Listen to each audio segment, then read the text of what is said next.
جب سورج لپیٹ لیا جائے گا اور جب تارے بے نور ہو جائیں گے اور جب پہاڑ چلائے جائیں گے اور جب بیاہنے والی اونٹنیاں یوں ہی چھوڑ دی جائیں گی اور جب وحشی جانور جمع کیے جائیں گے اور جب سمندر آگ ہو جائیں گے اور جب روحیں جسموں سے ملا دی جائیں گی اور جب اس بچی سے جو زندہ دفنا دی گئی ہو پوچھا جائے گا کہ وہ کس گناہ کے سبب قتل کر دی گئی، اور جب اعمال کے دفتر کھولے جائیں گے اور جب آسمان کی کھال کھینچ لی جائے گی اور جب دوزخ کی آگ بھڑکائی جائے گی اور جب بہشت قریب لائی جائے گی،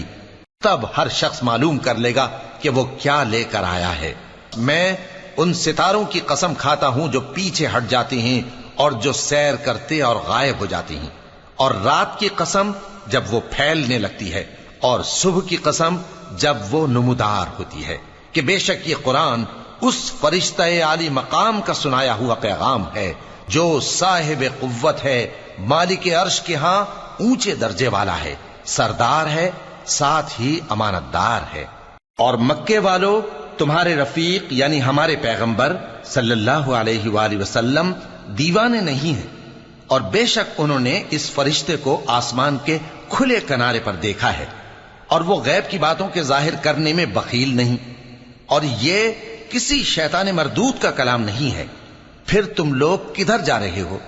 یہ قرآن تو تمام جہانوں کے لیے نصیحت ہے،